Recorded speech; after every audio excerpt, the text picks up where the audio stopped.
tudo bem? Sejam todos muito bem-vindos, muito bem-vindas também a nosso primeiro episódio dessa nova jornada que eu começo hoje, chamada Pense de Novo. O primeiro episódio onde eu tenho o prazer de receber um amigo aqui, uma pessoa que eu tenho uma grande admiração.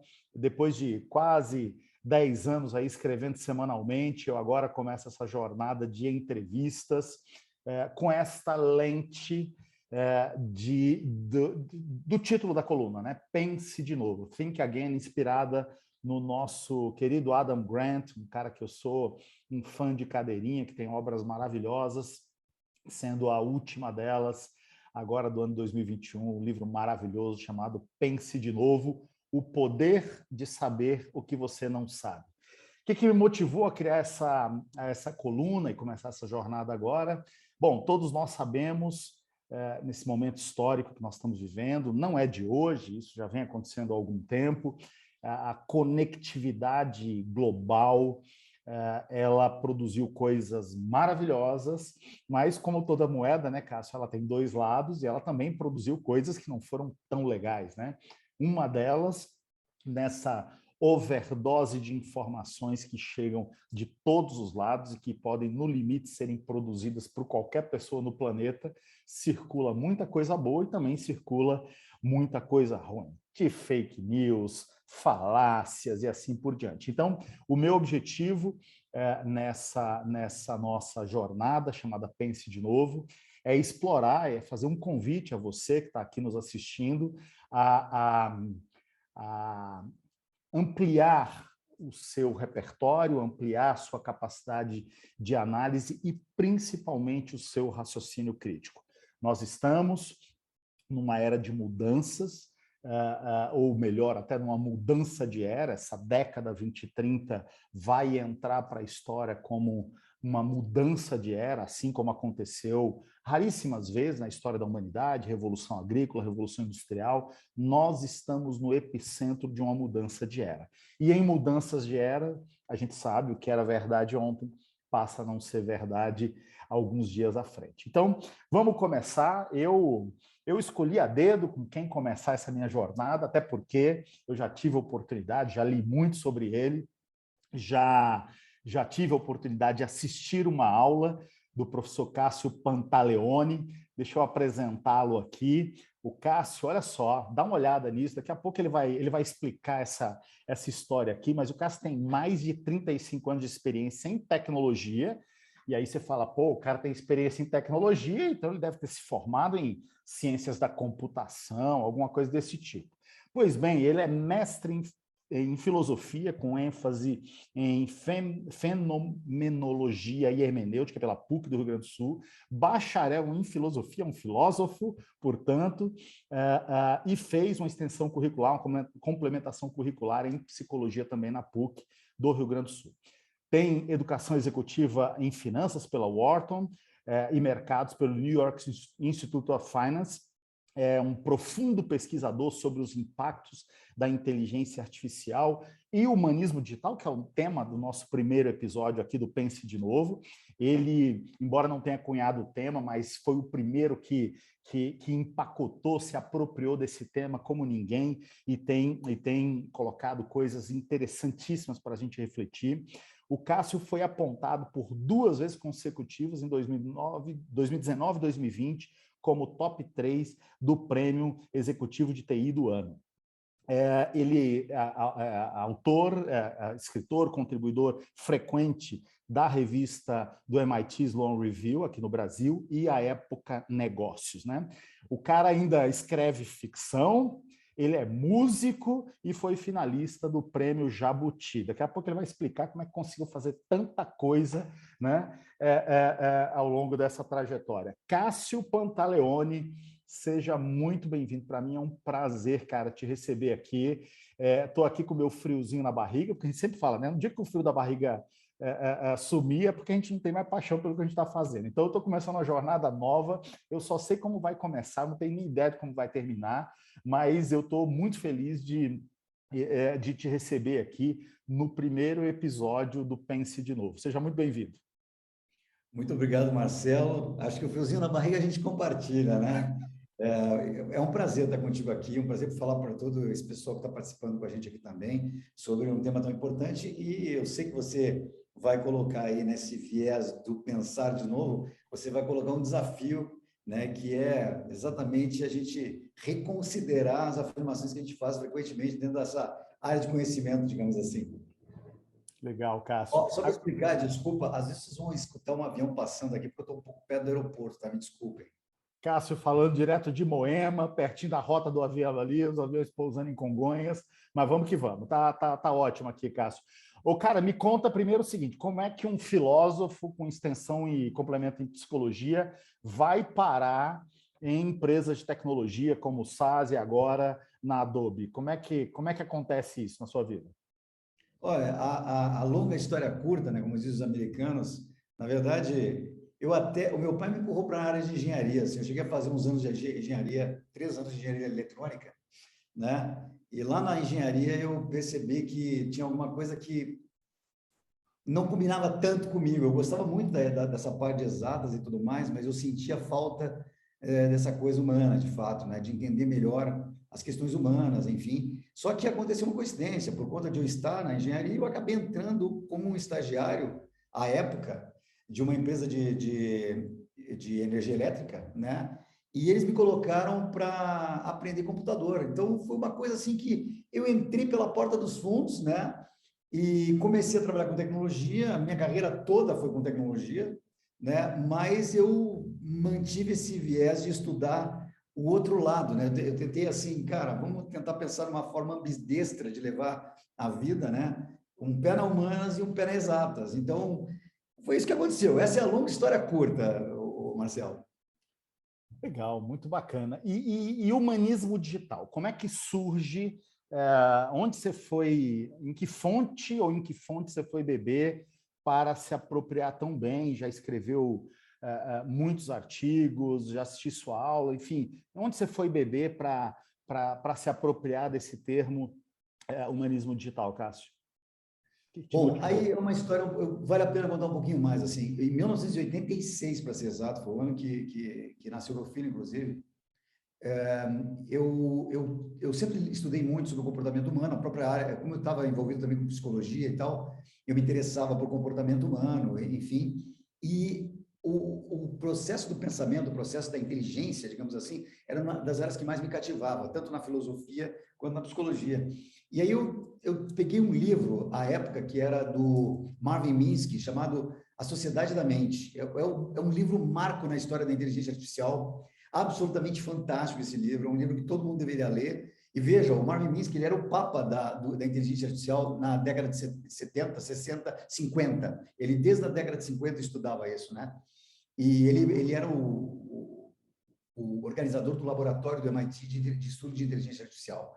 E esse livro foi emblemático para mim e ele me suscitou aí uma necessidade de continuar explorando. Nesse processo de explorar a inteligência artificial, e com muitas, digamos assim, ilações, né, que eu fiz à época, pensando, nossa, como é que a inteligência artificial vai evoluir? Será que nós vamos ter no futuro seres conscientes artificiais, enfim, né? Comecei a estudar esse negócio e na medida em que a carreira dentro da área de tecnologia começa a concretizar algumas coisas, né, algumas digamos assim, promessas da tecnologia, né, os sistemas especialistas, depois os sistemas especialistas, baseado também em lógica simbólica, a gente aí derivou para essa área de sistemas mais sofisticados, até que se chega no Analytics, propriamente dito, e do Analytics, para daí nós evoluímos para a inteligência artificial, foi um passo muito rápido, né? O advento da internet, tudo isso eu vim acompanhando nessa questão de como é que se constituía a sociedade digital,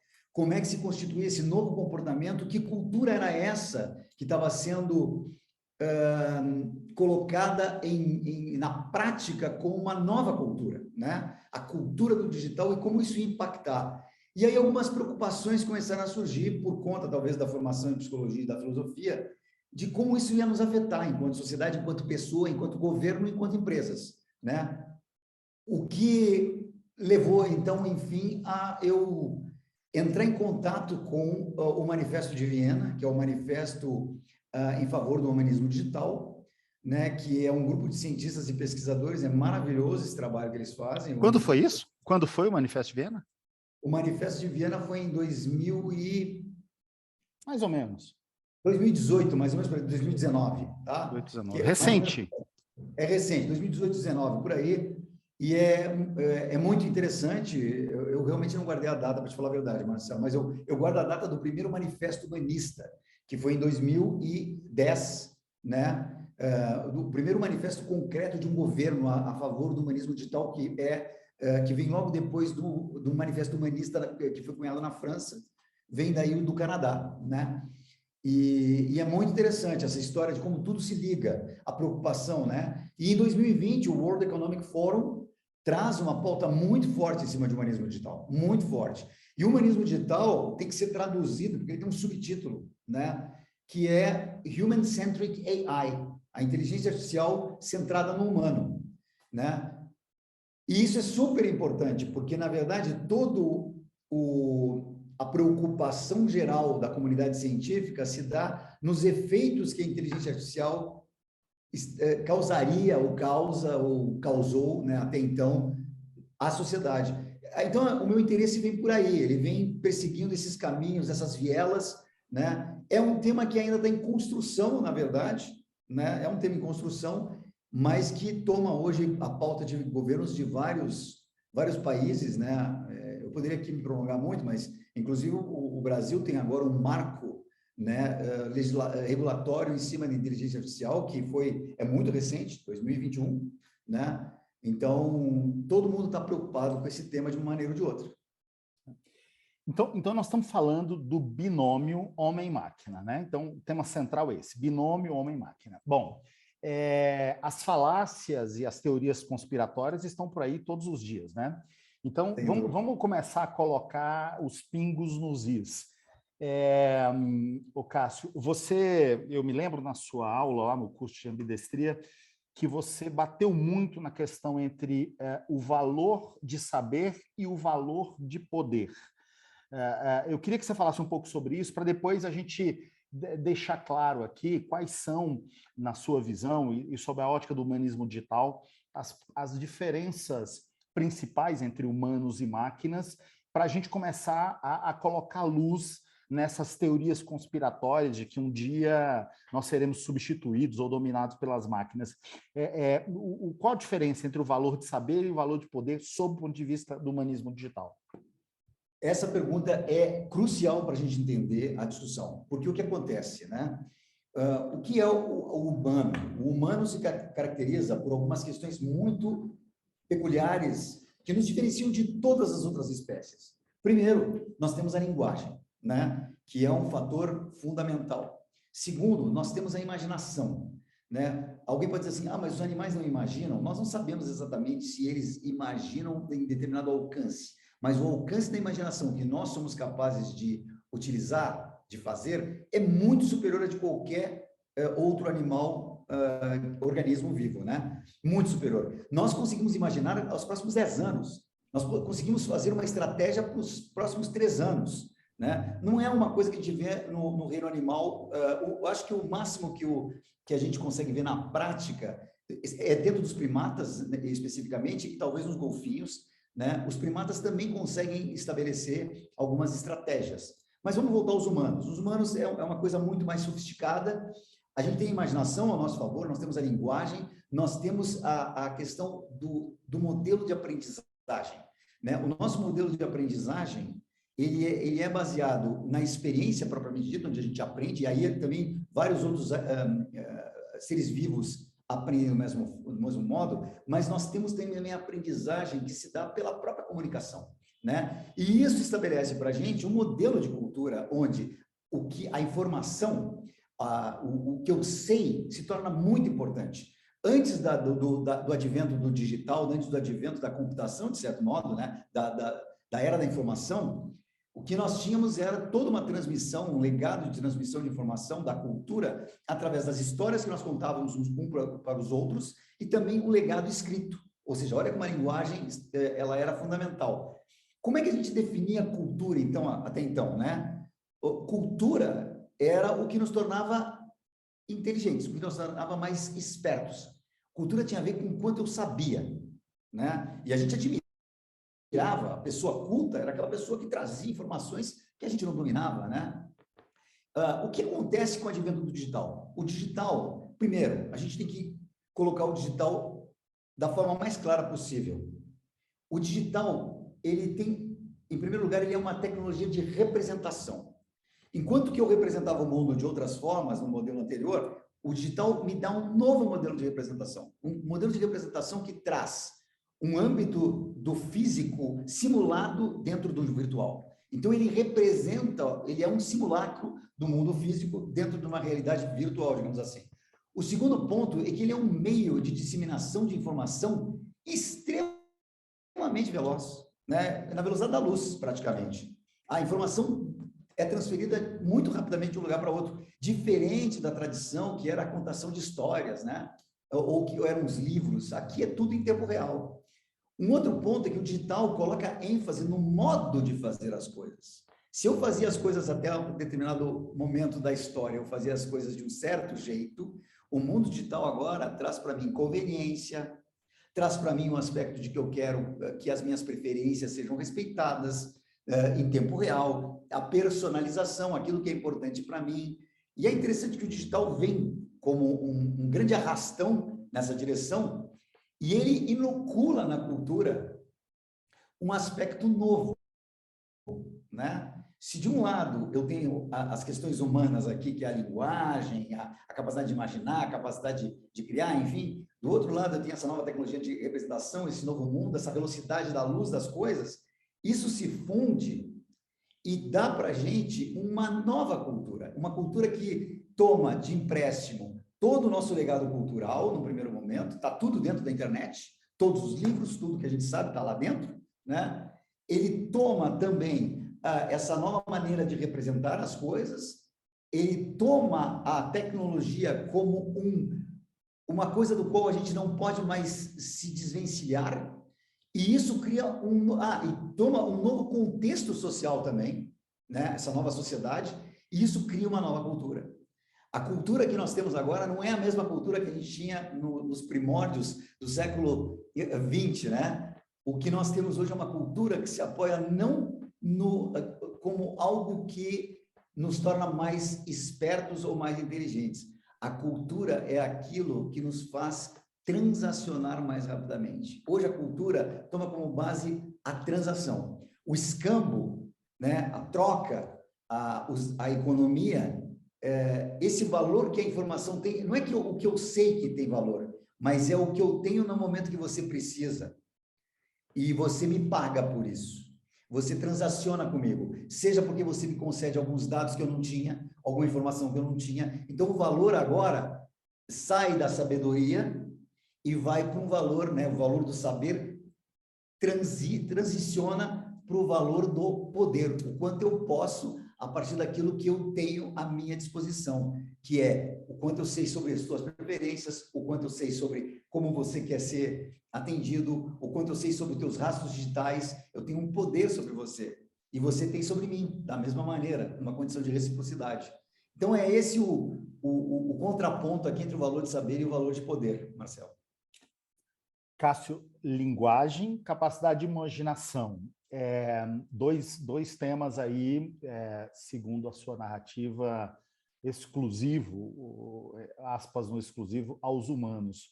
O que mais nós poderíamos dizer que é substancialmente humano? A capacidade de colaboração poderia ser alguma coisa ligada à moralidade? O que humanos têm que, na sua visão, máquinas não têm e dificilmente terão?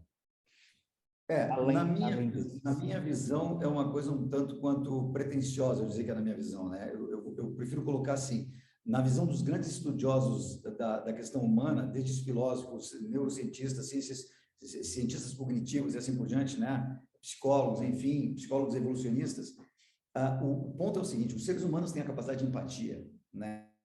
A gente é capaz de adivinhar o que o outro está sentindo, né? Vamos dizer assim, sentir o que o outro está sentindo. Nós temos essa questão da colaboração, né? Nós chegamos até aqui porque nós somos capazes de colaborar uns com os outros. Caso contrário, a gente não teria chegado, né? Porque a espécie se sentiria ameaçada diante das dificuldades que a gente enfrentou desde lá dos Neandertais até agora, né? Desde os primeiros Homo sapiens, vamos dizer assim.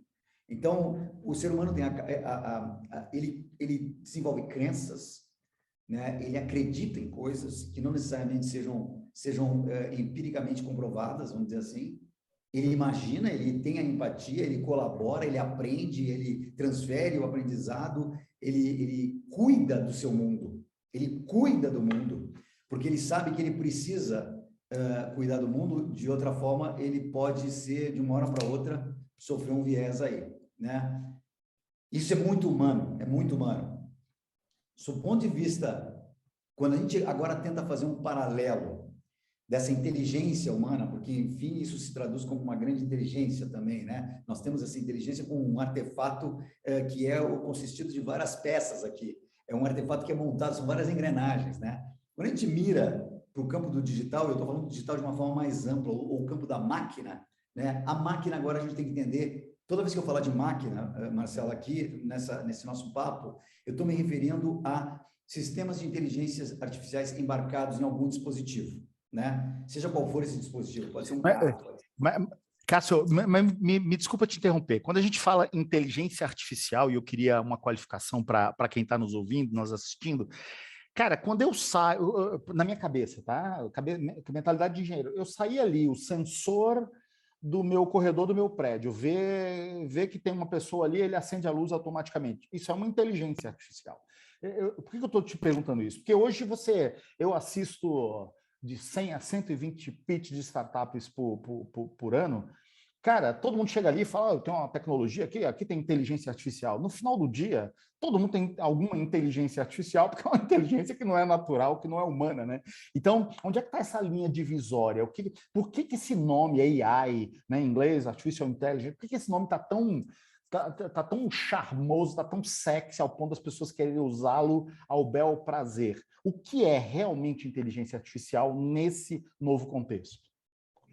Primeiro, a tua colocação está perfeita, tá, Marcelo? Eu tenho essa visão, eu costumo até brincar, né? Que um elevador da década de 70 tinha inteligência artificial. Você apertava um botão dizendo marcava o andar e ele te levava até o andar, automaticamente, otimizadamente, que é a promessa da inteligência artificial, automatizar e otimizar processos, né? Fundamentalmente é essa a grande promessa aqui que a gente tem em cima da mesa nesse momento. A grande promessa não, a grande realidade.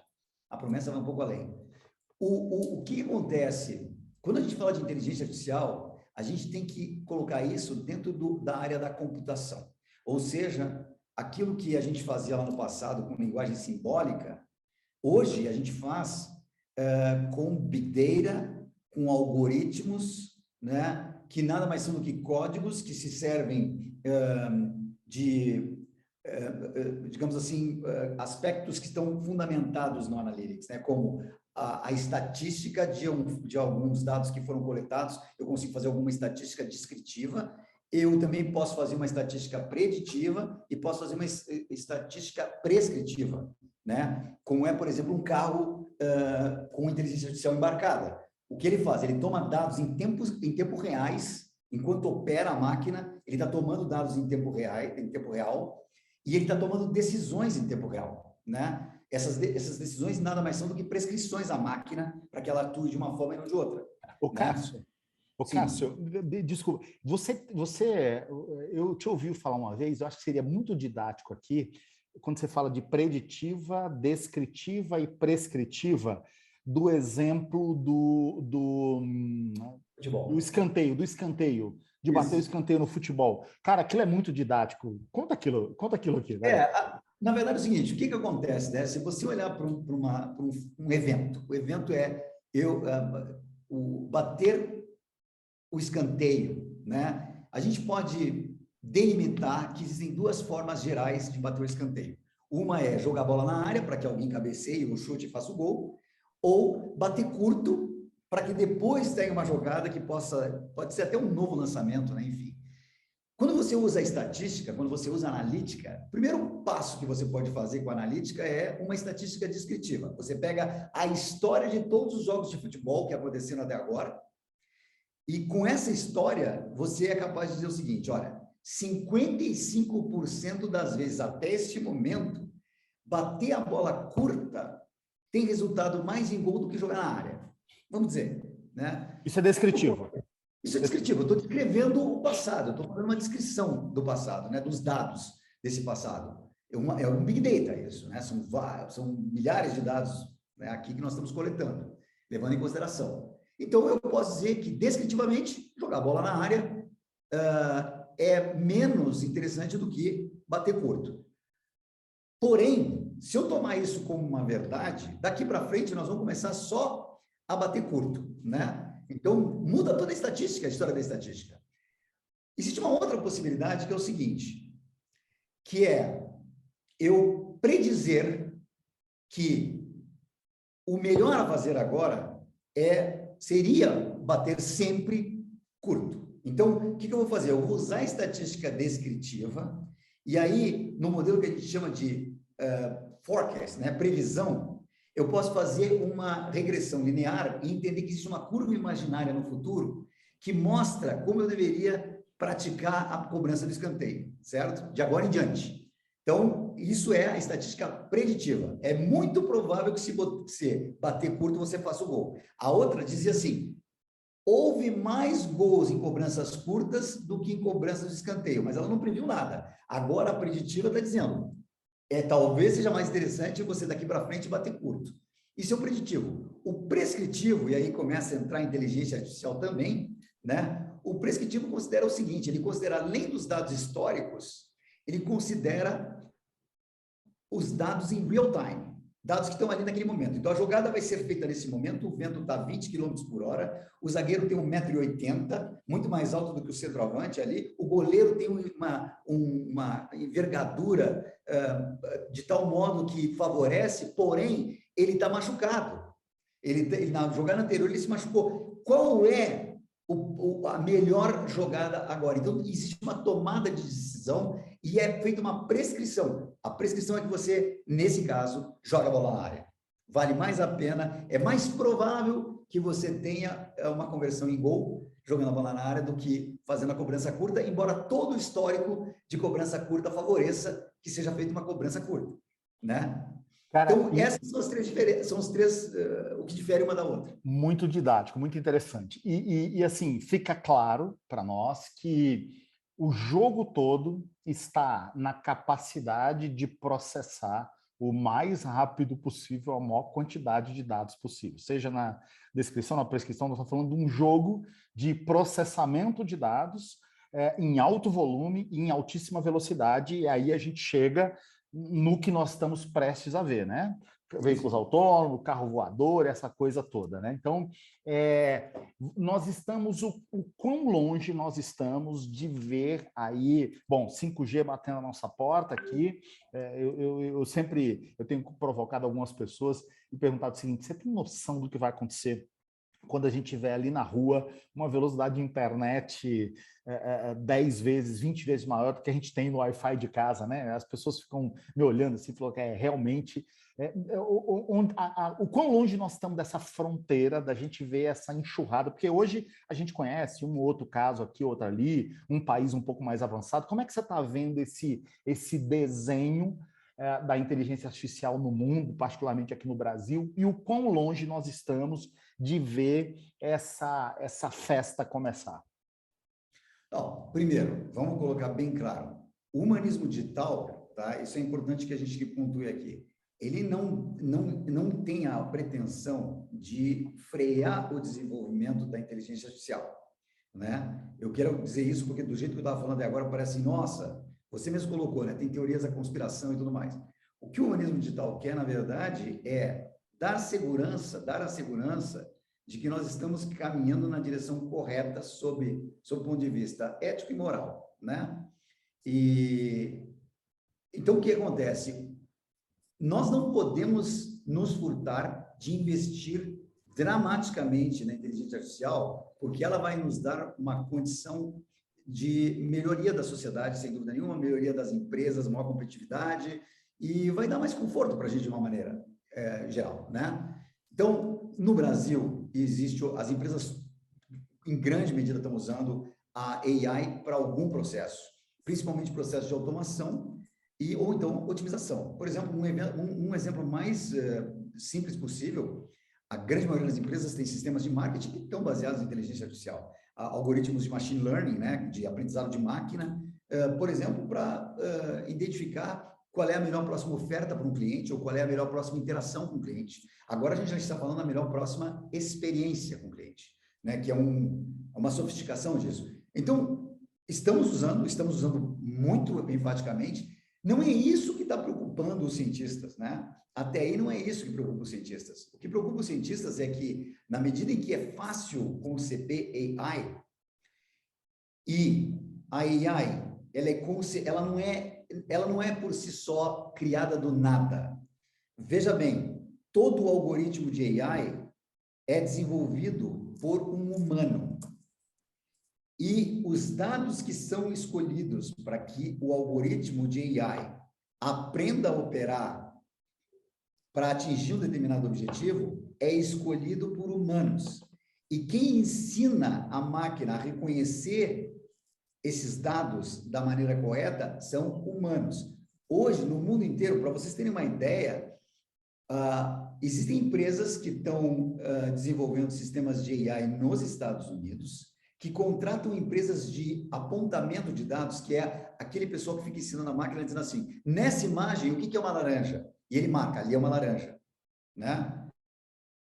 Essas empresas são contratadas na França, por exemplo, que subcontratam pessoas na África, né? E essas pessoas da África mandam essas confirmações de dados para uma pessoa na Inglaterra, por exemplo, que depois faz uma última confirmação para a empresa original. Existe um supply chain de criação, de confirmação, que está hoje espalhado pelo mundo inteiro, né? E nós mesmos estamos contribuindo isso day by day. Aqueles programinhas que a gente vê, né, que o pessoal adora, principalmente pessoas que estão assim mais aquela coisa, né? Às vezes estão aposentados, não tem muito o que fazer, eles vão lá e dizem assim, saiba se você é uma pessoa otimista ou não. E aí você lá clica e começa a responder aquelas perguntinhas. Tudo isso está alimentando sistemas de inteligência artificial. Eles estão aprendendo com isso, sobre nós, sobre nossos comportamentos, preferências e tudo mais. Para fazer o quê? Para fazer uma coisa que, no primeiro momento, é muito positiva, né? Entregar para a gente aquilo que a gente quer. Mas quem assistiu lá o Dilema das Redes, né? Que pode parecer um tanto quanto assustador, não é assustador. Na verdade, o grande risco que a AI, digamos assim, com os vieses errados, veja bem, muitas vezes não é nem porque existe uma intenção de usar malignamente a AI, né? O que acontece é que nós, seres humanos, que criamos a AI, coloquem esse ponto de vista importante, tá? Nós somos os criadores, nós somos os deuses da AI, né? A AI e nós temos vieses. E nós temos vieses, exatamente, nós temos vieses. Nós temos preferências, a gente caracteriza essas preferências. E por conta disso, isso pode estar embarcado na AI. A ponto de que nós hoje temos vários países bloqueando o reconhecimento facial. Porque então, o Google colocou AI disponibilizado, o Google, não, desculpa, a Apple colocou AI disponibilizado para analisar algumas questões das pessoas que trabalhavam, os colaboradores, enfim, e teve que desligar porque tinha um bias lá dentro daquele algoritmo. A Microsoft criou um bot, vamos dizer assim, né? Um sisteminha de AI que era uma adolescente que, olha que coisa bacana, cara. Ela queria aprender com a interação nas redes sociais, como qualquer adolescente, aprender a dialogar e com as pessoas e tudo mais, né? E o que aconteceu? A manipulação do algoritmo feito por entidades humanas, na interação com o algoritmo, criaram para o algoritmo vieses preconceituosos, machistas, misóginos e assim por diante, né? E aí tiveram que desligar o bot, né? Por quê? Primeiro porque é verdade que a gente está trabalhando hoje com uma AI que os cientistas chamam de narrow AI. Ela é uma AI estreita, né? Restrita, constrita até de certo modo. Ela não é uma AI como os filmes de ficção reportam para a gente, de AI consciente, né? Uma AI que uma hora para outra toma ali Imagina, que né? colabora, que conspira. Não, eu sempre brinco o seguinte, né? Quando eu tenho uma dúvida, eu chego lá para o Marcelo Veras, na Inova, e digo assim, Marcelo, eu tenho uma dúvida, cara. Os meus alunos aqui, eles estão falando sobre isso e isso. Como é que você resolveria isso? E você me dá a tua opinião. E eu absorvo essa opinião e eu trabalho isso para dar resposta. Vocês conseguem imaginar a Alexa ligando para o Siri, dizendo o seguinte, ô Siri, eu estou com um cliente aqui que ele agora me fez uma pergunta, eu não sei como resolver. Como é que você resolveria isso? Não existe isso. A Alexa não liga para a Siri. Nós estamos longe disso ainda, né? E aqui tem dois mitos que a gente tem que colocar. O primeiro mito é que tem muita gente que defende que lá em 2100 nós vamos ter inteligência artificial consciente, superinteligência e coisas do gênero. O outro mito é que lá em 2100 nós vamos descobrir que não é possível ter inteligência artificial. O fato é que, neste exato momento, todas as pesquisas que levam à ideia de uma AI consciente precisam passar, uma AI super inteligente, precisam passar primeiro pela compreensão de como o ser humano funciona. Porque a metáfora de que o ser humano funciona como um algoritmo é apenas uma metáfora. Nós não funcionamos como um algoritmo. Nós não somos digitais. Esse é o ponto que está em jogo aqui. E é isso que os cientistas, pesquisadores e toda a sociedade, os governos, enfim, estão discutindo, é como é que nós vamos lidar com uma AI que processa rapidamente coisas baseado em alguns dados que ela toma como referência.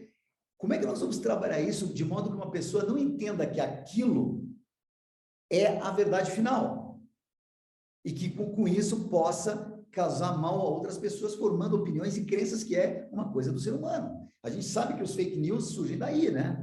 A menina que foi espancada até a morte lá na praia, se não me engano, em Santos, né? Santos, Baixada Foi Santista. confundida com uma feiticeira, porque teoricamente alguém. Gente, isso, imagina isso num reconhecimento facial equivocado, como aconteceu com o próprio Google, né? Um pessoal lá de Nova York, se não me engano, que num certo dia pela manhã abriu o Google Fotos, carregou as suas imagens e o Google Fotos categorizou duas pessoas afrodescendentes. O Google Fotos criou uma pasta chamada primatas ou macacos, né, para ser mais explícito aqui. Cara, o que você imagina? Isso está alimentando uma crença que não tem pensamento crítico por trás, né? Que, aliás, é um outro atributo humano. Não tem pensamento crítico, é um atributo humano. Está alimentando uma crença que não deveria ser alimentada por conta da AI. A AI está fazendo uma interpretação equivocada. Por quê? Porque quem codificou esse algoritmo tinha um bias. Tem os bias, tem os vieses. Exatamente.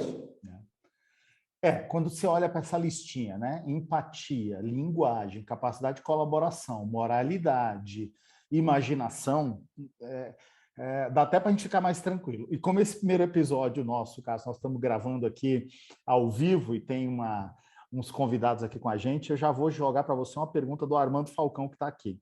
Você usou o termo, se os humanos são os deuses que criam a AI, a sua imagem e semelhança, devemos temer o momento em que as máquinas alcancem o livre-arbítrio? O que você acha? Bom, aí é uma discussão profundamente filosófica, Falcão. Armando, desculpa. Primeiro, porque a gente tem que definir o que é livre-arbítrio e nós mesmos, seres humanos, questionamos filosoficamente se nós temos ou não temos livre-arbítrio, né? Parece meio óbvio, claro que eu tenho livre-arbítrio, eu escolho, né? Mas há, digamos assim, muitas controvérsias acerca disso. Inclusive, no estudo do cérebro humano, tem livros maravilhosos sobre isso, né?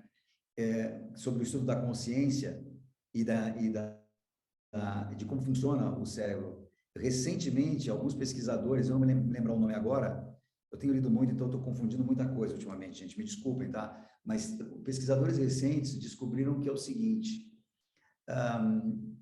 parece que o cérebro, em um determinado momento, dependendo das condições que ele está submetido para tomar uma decisão, parece que há um rearranjo sináptico que muda a forma como você interpreta o mundo naquele momento, alguma coisa do mundo naquele momento. Isso, de novo, é uma hipótese que eles estão estudando e que talvez isso possa dizer que nós tenhamos, de fato, um livre-arbítrio, né? Mas isso é filosófico. Agora vamos para aquilo que nós entendemos como livre-arbítrio no dia a dia. Eu escolho e o robô vai escolher do mesmo jeito. O livre-arbítrio pressupõe uma coisa para mim que é muito significativa. Se eu disser para você o seguinte, eu acredito que a minha filha crê que a mãe dela fez um penteado novo, achando que ela vai ficar mais bonita. E eu estou disposta a afirmar que ela está mais bonita, mesmo que eu acredite que ela não está tão bonita assim. Essa frase parece extremamente complicada, mas nós, seres humanos, tomamos isso de uma maneira bem diferente do que uma máquina tomaria. A gente é capaz de entender razoavelmente isso. E a gente toma uma decisão sobre essa frase. A gente diz, eu concordo ou eu não concordo, certo? Então, existe aqui, de certo modo, essa maneira comum de interpretar o livre-arbítrio, a minha escolha em estar de acordo ou não estar de acordo. Para uma máquina fazer isso, tem muito chão pela frente. Um dos experimentos mais incríveis que eu vi nos últimos tempos chama-se Lita, né? Como? Lita. Lita, ela é um sistema de inteligência artificial que eles, inclusive, colocaram um avatar, que é um avatar feminino, né? E que perguntas são feitas a ela, ela está aprendendo o tempo todo e ela está tentando, com isso, sofisticar as respostas dela, né? Mas é interessante que toda vez que a pergunta se refere a uma escolha, ela busca a resposta num banco de dados. É natural ver isso. Ela busca o que ela aprendeu no banco de dados. Então, como é que eu posso dizer que isso é um livre-arbítrio se eu dei um comando para ela buscar no banco de dados? Isso é um comando, né? Então, assim, o livre-arbítrio pode ser simulado nas máquinas nesse momento, mas ele não existe. Agora, está longe futuro, de ser o nosso livre-arbítrio. Isso. No futuro, para a gente chegar na ideia de livre-arbítrio, tem que haver uma coisa, gente, que eu vou falar um pouco difícil, me perdoem aqui, mas eu explico, tá? O ser humano tem uma coisa que se chama comprometimento ontológico. Vou explicar o que significa isso. Eu estou comprometido com aquilo que eu acho que sou. O ontológico é o que significa o meu ser. Cada um de nós tem um compromisso com o seu ser, que na vida comum, diária e tudo mais, a compreensão mais tranquila dessa situação, mais simples dessa situação é que eu não quero morrer. Eu estou o tempo todo cuidando de mim, o meu ser, para que não aconteça nada comigo, certo?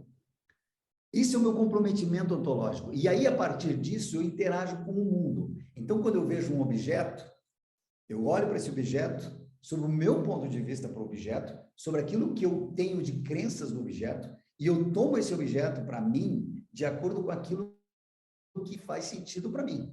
Eu tomo, inclusive, o objeto digital com o que faz sentido para mim.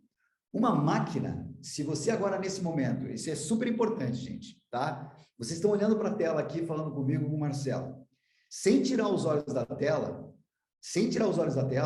tentem enxergar o que está do lado direito de vocês. Sem tirar os olhos da tela. Vocês são capazes de ver a imagem, mesmo sem olhar para ela.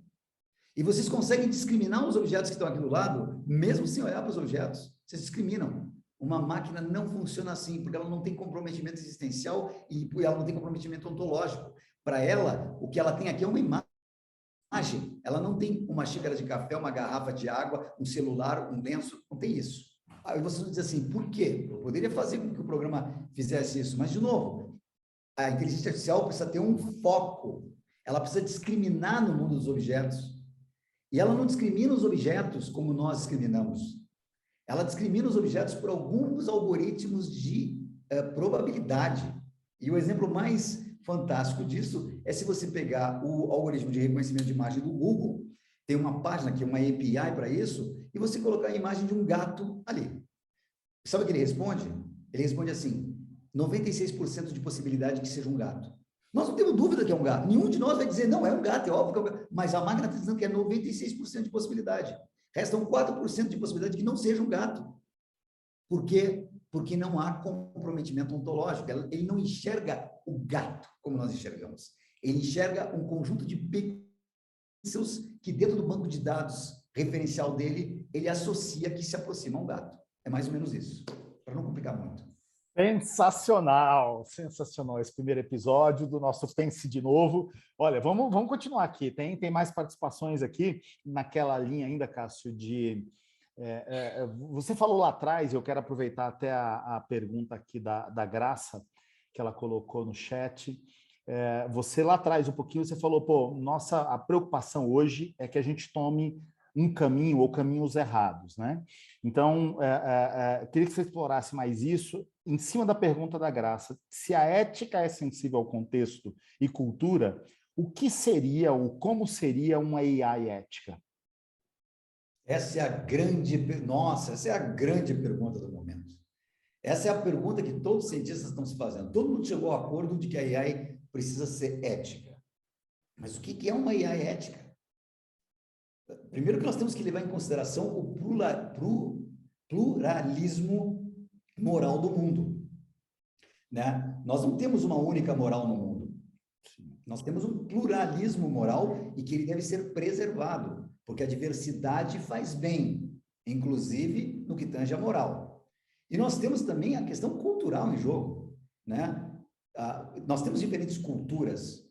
O Ocidente e o Oriente, eles abordam temas similares por vieses completamente diferentes, né? Que é certo aqui não é lá e vice-versa, em vários temas. Não.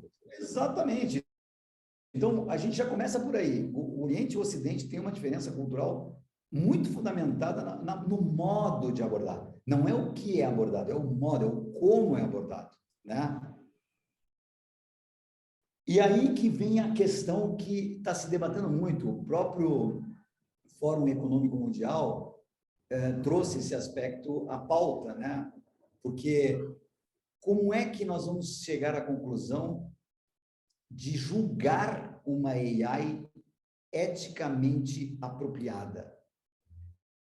Quais são as premissas, os princípios que nós devemos tomar como verdadeiros? Vejam, a gente não toma nem como verdadeiro, não consegue nem tomar como verdadeiro princípios e premissas até hoje, que desde a história do homem ainda estão em pauta, né? A gente tem dificuldade com isso. A gente está se desligando um pouco dessa discussão porque o mundo digital trouxe uma coisa que é, por um lado, muito positiva, muito positiva.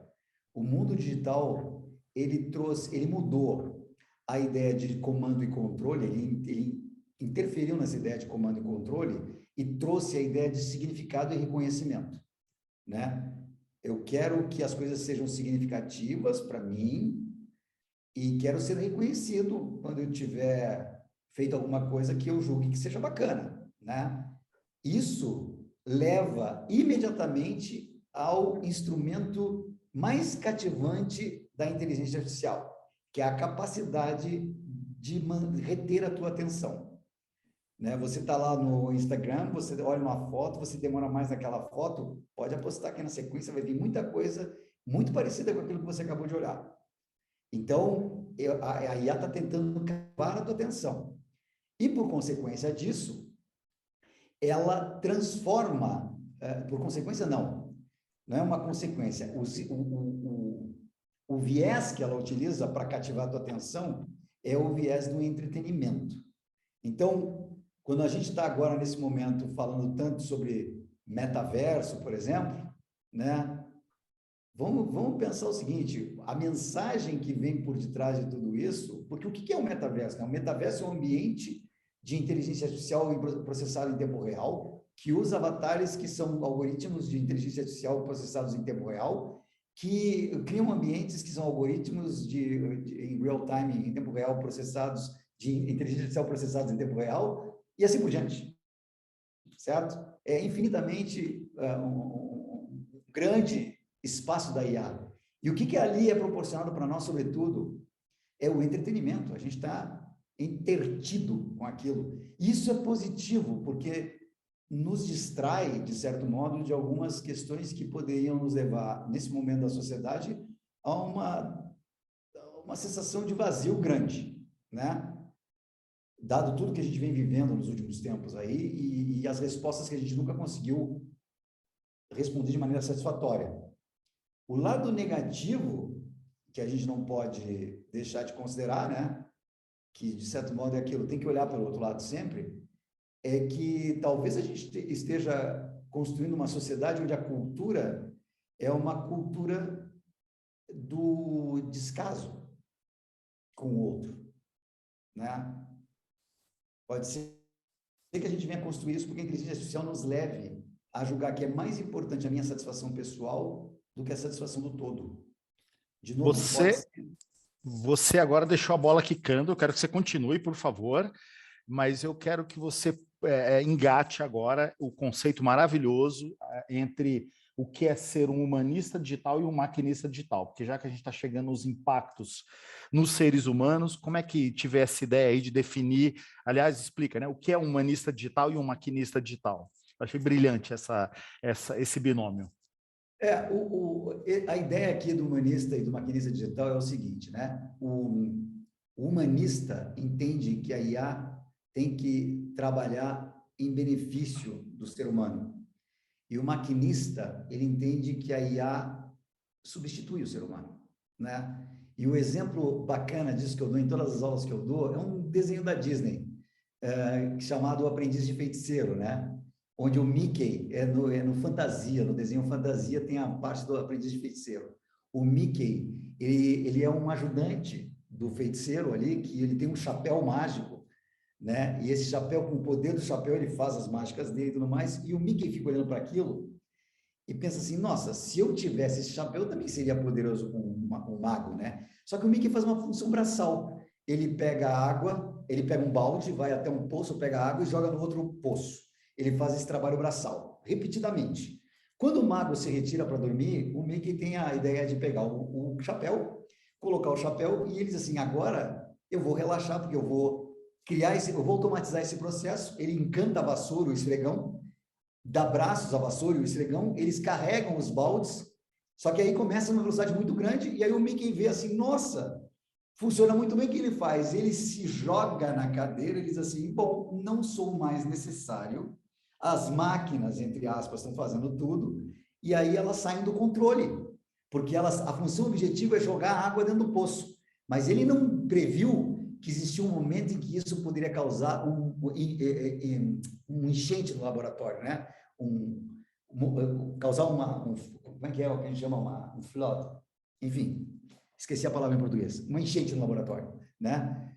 E aí o que acontece? Ele cai no sonho, aquele sonho profundo de imaginar que ele agora pode tudo, né? Ele está naquela visão ali maravilhosa. Quando ele se dá conta do que ele fez, ele já perdeu o controle. E ele não consegue mais frear a situação, né? É preciso que o mago retorne ao laboratório e tome controle da situação. Então, o que o Mickey se transformou ali? Ele se transformou num maquinista digital. Ele está operando o digital, mas ele não tem controle nenhum sobre o digital, né?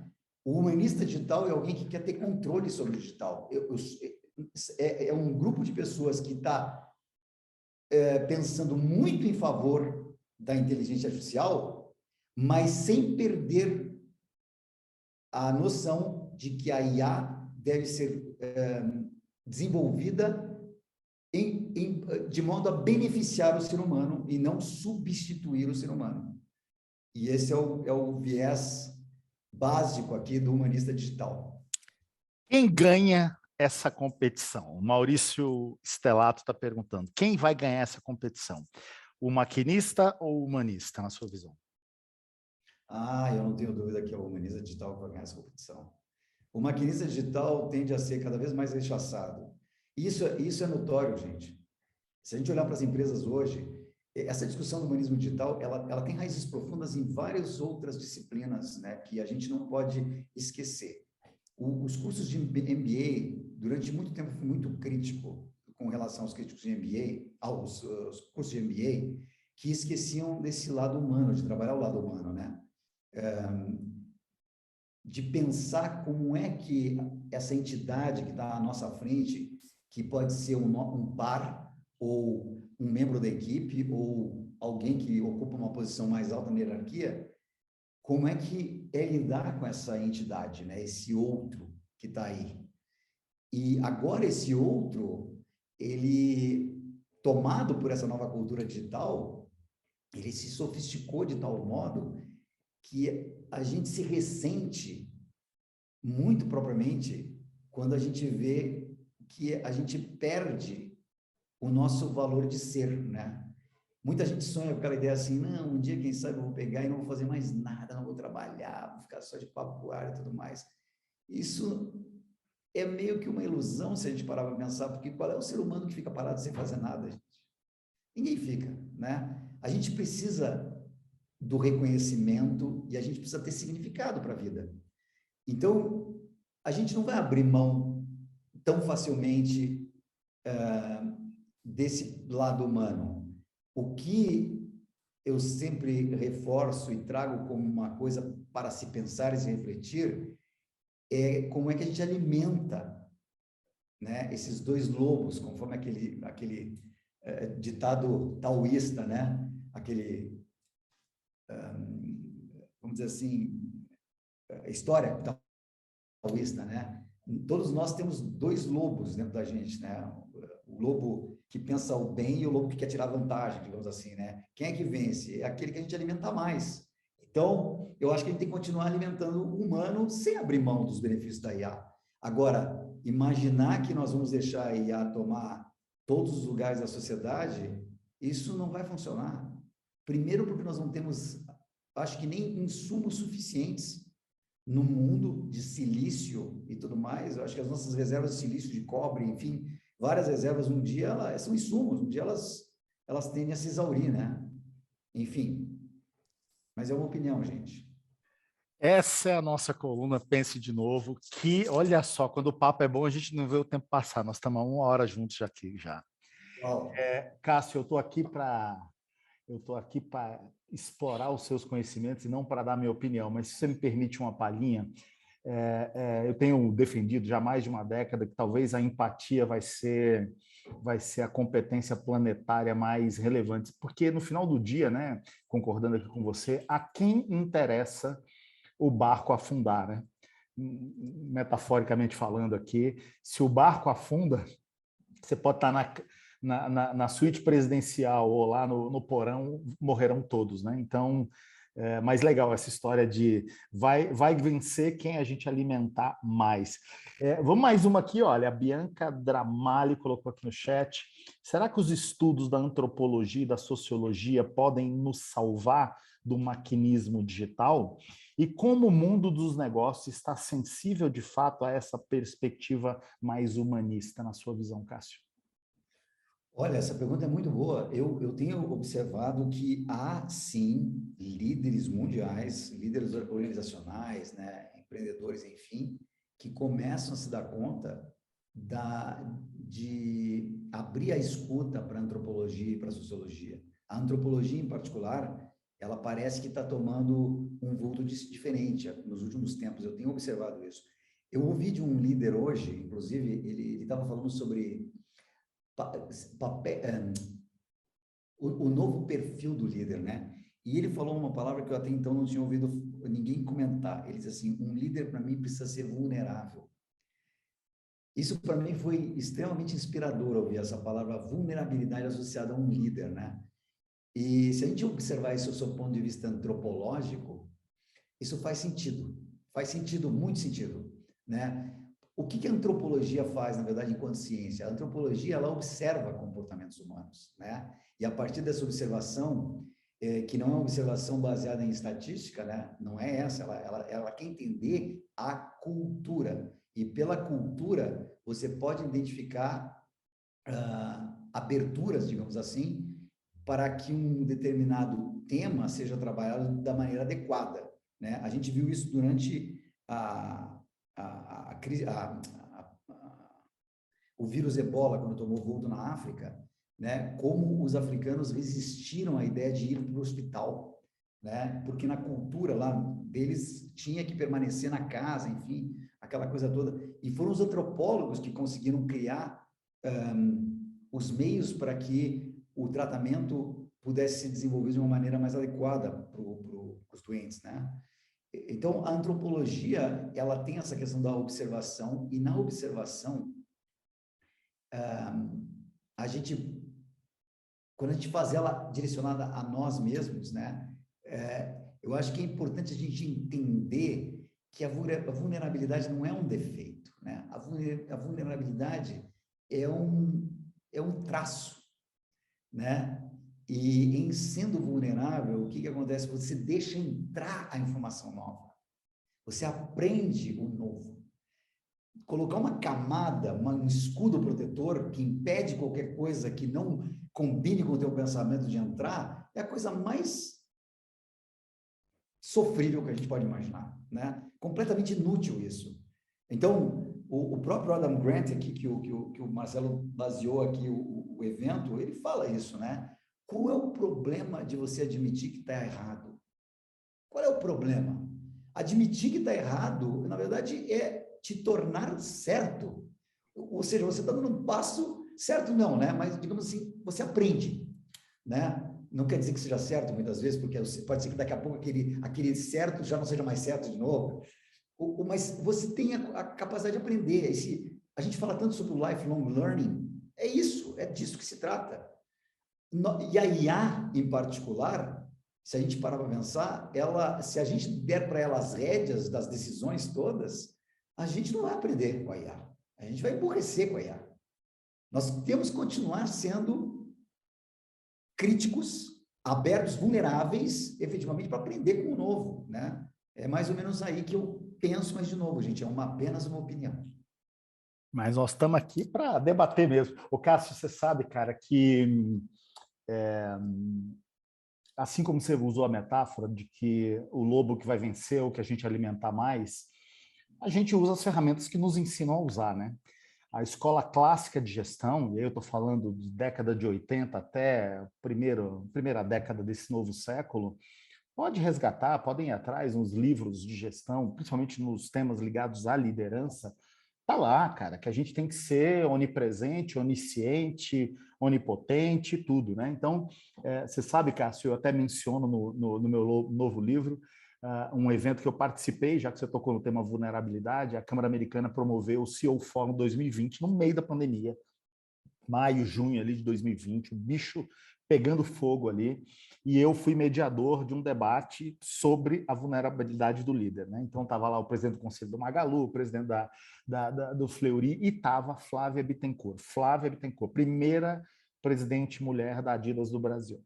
E o tema era vulnerabilidade. Eu tinha minha listinha de perguntas lá, queria começar a esquentar a chapa, e eu guardei para o fim as perguntas mais provocativas, né? Assim como eu estou guardando para você, né? Você espere que daqui a pouco a chapa esquenta aqui também. Mas foi interessante que o negócio foi fluindo, e aí eu pergunto para eles, comecei por ela, dizendo assim, Flávia, CEO pode ter medo, né? E ela respondeu, claro que sim. E eu falei, mas pode demonstrar o medo? Cara, e ela contou um negócio. Tinham 800 presentes no evento, Cássio. E ela conta ali, ao vivo e a cores, para todo mundo. Ela falou, olha, quando começou a pandemia, eu, assim como a torcida do Flamengo e do Corinthians juntos, ou seja, todo mundo, eu entrei em pânico. Então, imagina, cara, Adidas, para tudo, para esporte, para tudo, mas é um pavor total. E ela falou, bom, passou aquele momento, né, que todos nós vivemos, de pavor, o que está acontecendo, o que é isso, né?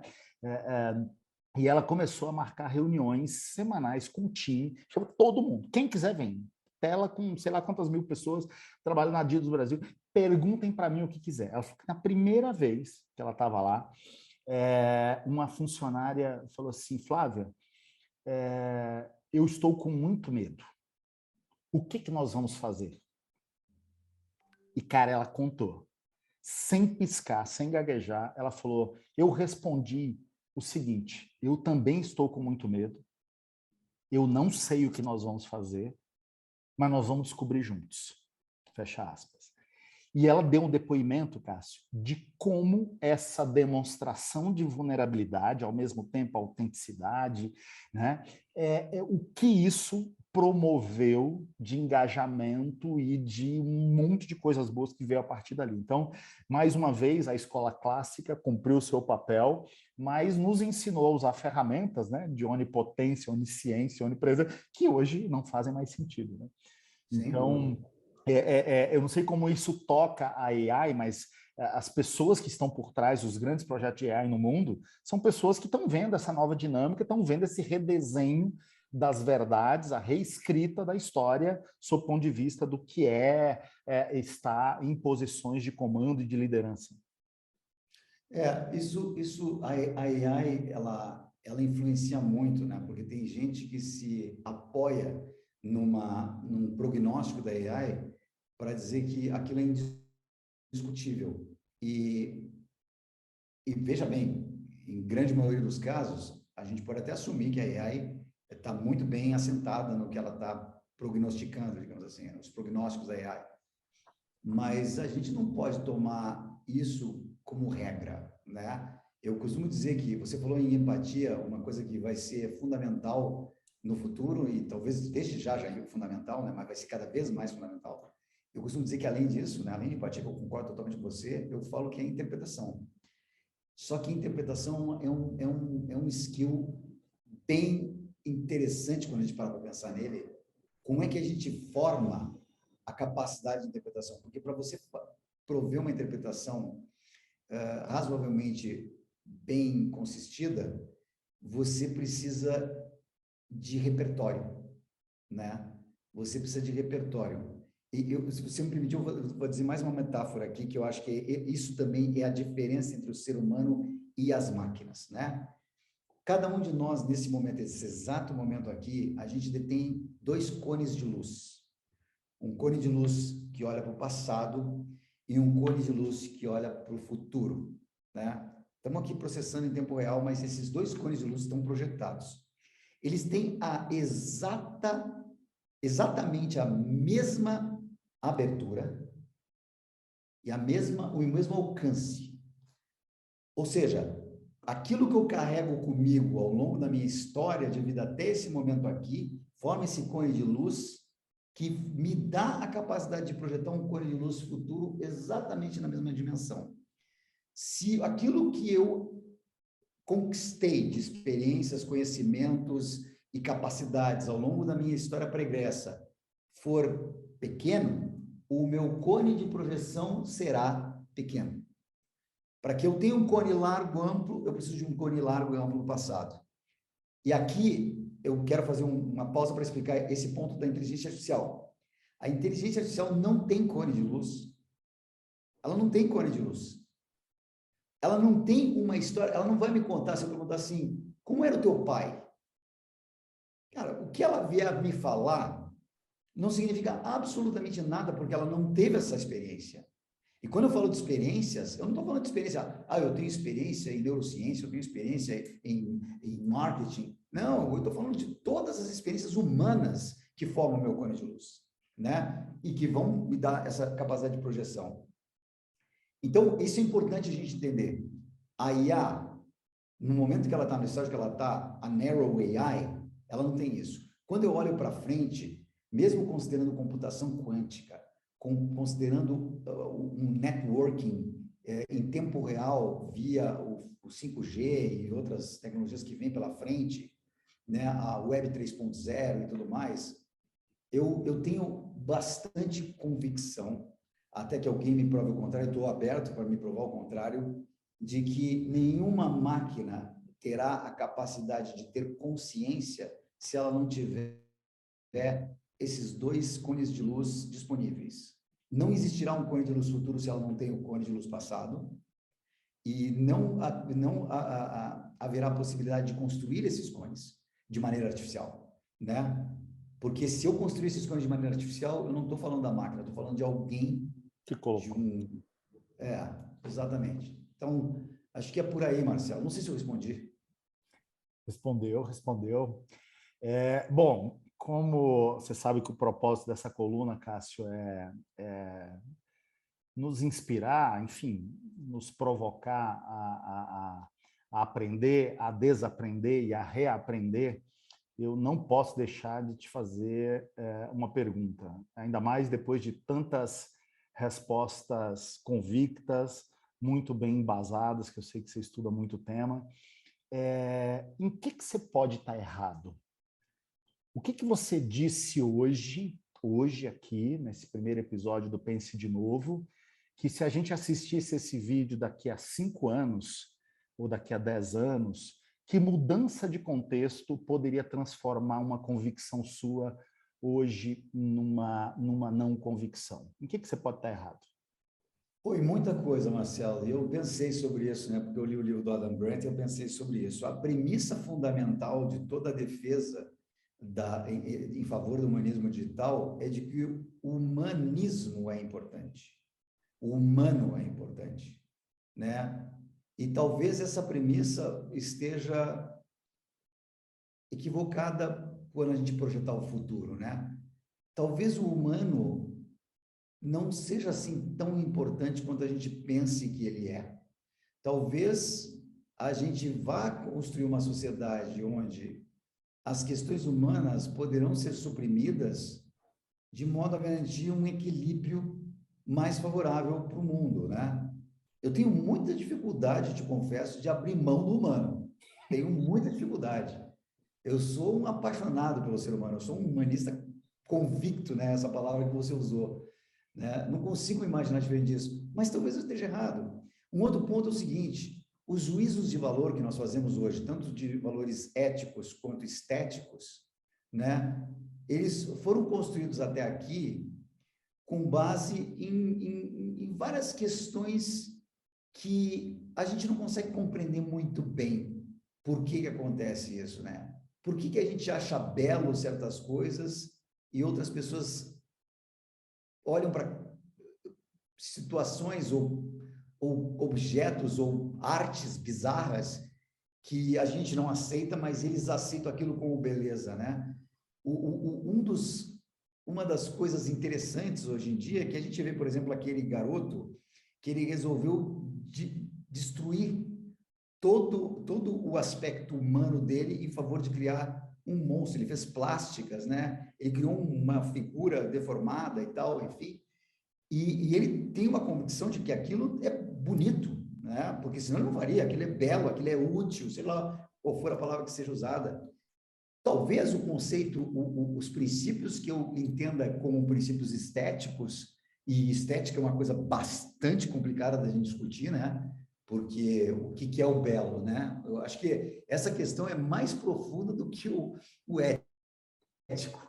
Porque, no fundo, o ético se radica no estético, né? No fundo, o que é ético é o belo, para a gente, de certo modo, né? Então, talvez eu esteja equivocado de que esse valor do humano seja tão importante assim, o valor do estético seja tão... Porque, dentro da visão humanista, não posso negar que há uma visão de fundamento estético. Esteticamente falando, é mais bonito a gente pensar no ser humano do que pensar nas máquinas, né? Talvez aqui haja um primeiro pressuposto. O segundo pressuposto é de que todo esse temor de que a AI possa dar margem a um risco de manipulação desculpa, seja o mesmo receio que a gente teve com a Revolução Industrial, de que a Revolução Industrial ia acabar criando uma sociedade de autômatos, né?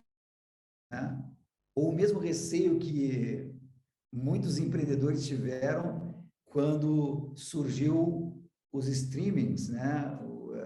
Vamos acabar com o cinema, ou vamos acabar com outras mídias, ou... Enfim, sempre existe um temor na mudança, e nós estamos em frente a uma mudança.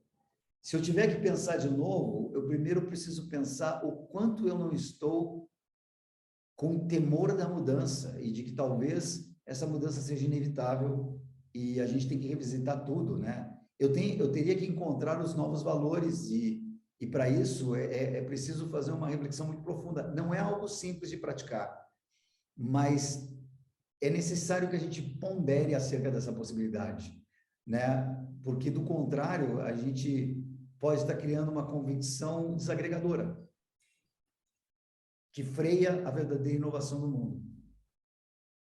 Muito bem. Perfeita. Adorei sua resposta.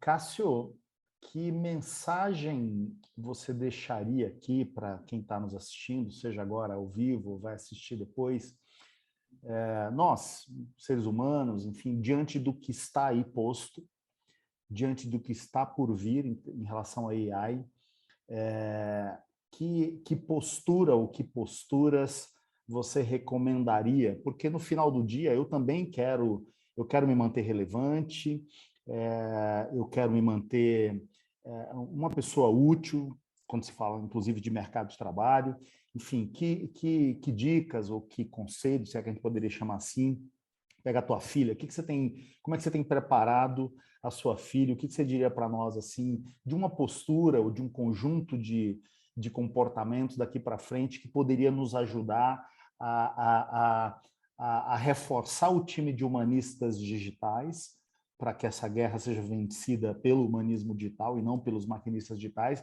mas que, ao mesmo tempo, me mantenha relevante nesse mundo futuro.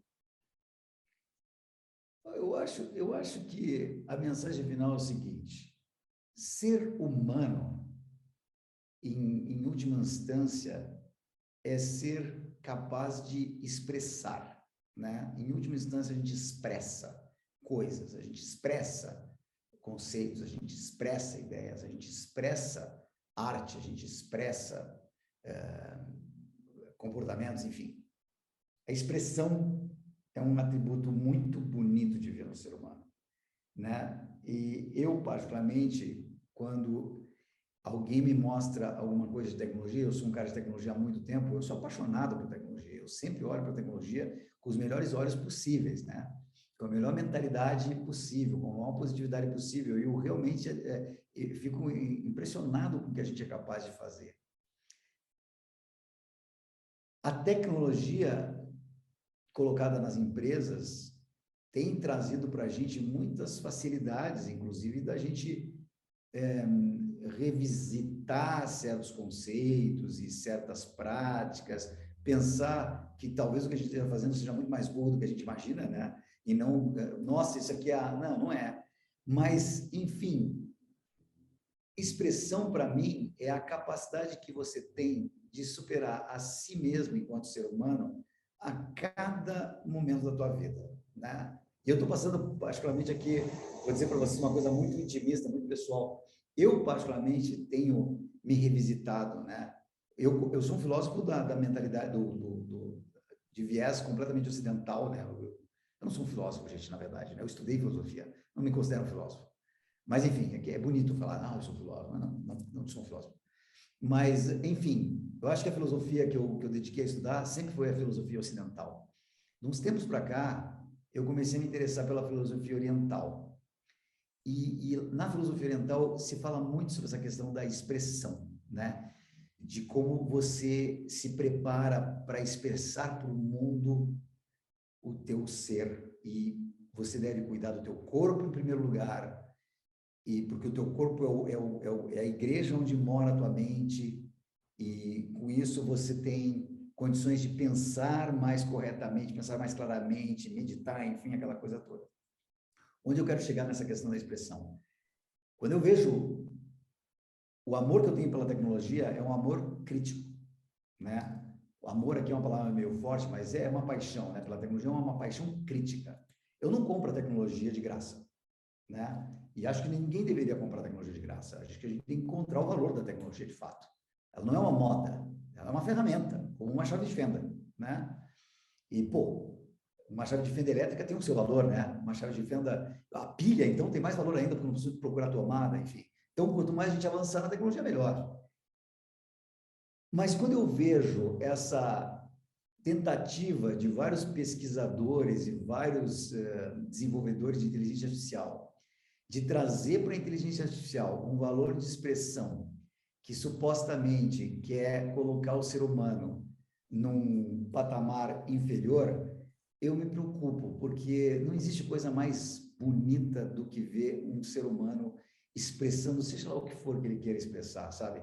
Eu vou pegar um caso muito concreto. Eu tenho um grande amigo que foi presidente de uma grande empresa também, que até recentemente eu não sabia de uma característica dele. Ele é um pintor, gente, e ele é um pintor, não é um pintor. O cara é um monstro do pintor. Eu encomendei um quadro para ele, entendeu? Eu nunca imaginei imaginava que um cara que tem mais de 50 anos trabalhando, mais de 30 anos trabalhando na área, um gestor de primeira mão, um cara extremamente focado nas decisões, né, que ele tivesse essa expressão de pintar. E alguém pode dizer assim, não, mas isso aí uma máquina pinta igual. Não tenho dúvida que uma máquina seria capaz de pintar, né? Eu não tenho uma dúvida que uma máquina seja capaz de escrever um poema, por mais absurdo que seja, mas isso não quer dizer nada para mim. Não quer dizer nada. Simplesmente é cópia, como eu digo, são cópias. Um ser humano que expressa, mesmo que ele esteja copiando um quadro, ele está expressando um controle das suas vulnerabilidades. Ele está trabalhando consciente das suas vulnerabilidades para poder chegar ao ponto de entregar alguma coisa que é a expressão pura e natural e legítima do seu ser. Isso, para mim, é a coisa mais importante que a gente tem como ser humano. Então, se eu tiver que deixar uma mensagem, no matter, não interessa se a inteligência artificial põe em risco a humanidade, porque enquanto nós somos capazes de manter a nossa expressão como um dos valores mais profundos do nosso ser, nós não precisamos temer absolutamente nada. Cássio Pantaleone, cara, eu ficaria mais 2 horas aqui conversando com você. Muito, muito, muito, muito obrigado por ter aceitado esse convite, de estrear aqui comigo essa minha nova jornada dessa coluna Pense de Novo. Deixo aqui registrada a minha admiração por você, enfim, pelo seu repertório, pela sua empolgação e, ao mesmo tempo, clareza com que trata este tema, humanismo digital. Pessoal, o Cássio tem um curso maravilhoso lá na nossa plataforma da Inova Online, curso inclusive chamado Humanismo Digital. Quem quiser conhecer, vai lá, www.inovaol.com. E depois de algumas provocações minhas, ele também aceitou o desafio, está produzindo um livro que nós estamos esperando ansiosamente. Foi o primeiro curso de humanismo digital e vai ser o primeiro livro de humanismo digital, onde com certeza ele vai explorar esses temas com muito mais profundidade do que a gente conseguiu. Mas hoje foi uma aula. Cássio, eu estou assim, felicíssimo, cara. Eu acho que não poderia começar melhor essa jornada de entrevistas aqui na nossa coluna Pense de Novo. Esse primeiro episódio vai ser marcante, eu quero assisti-lo outras vezes. Muito obrigado pelo seu tempo, muito obrigado pela sua disposição, humildade para estar aqui, para ser sabatinado. A gente não combinou absolutamente nada, eu simplesmente disse que a coluna era inspirada no livro do Adam Grant, que eu sou também um grande fã, né? Pense de Novo, mas foi muito bom mesmo. Queria te agradecer de coração pelo seu tempo e pela sua contribuição aqui. Desejo a todos que estão nos assistindo aqui ao vivo uma ótima noite. A gente está gravando esse primeiro episódio no dia 15 de março de 2022, começando aqui a nossa jornada. Para quem vai nos assistir depois, na edição gravada também, espero que tenham todos gostado. E acompanhem os próximos episódios. Eu estou fazendo uma seleção de altíssimo nível. Quero entrevistar aqui grandes pensadores, pessoas estudiosas em diversos temas. Então, Cássio, não poderia ter começado melhor essa minha nova jornada. Muito obrigado, meu caro.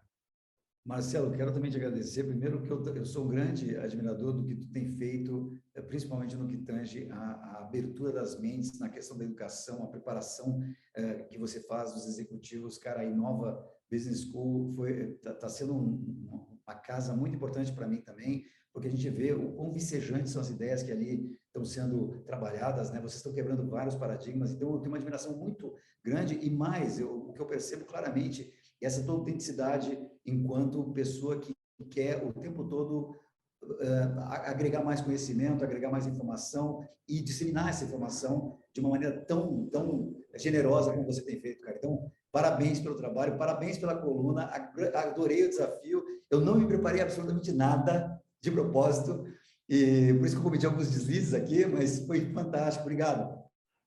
Obrigado mesmo, Marcelo. Foi muito bom, eu que te agradeço.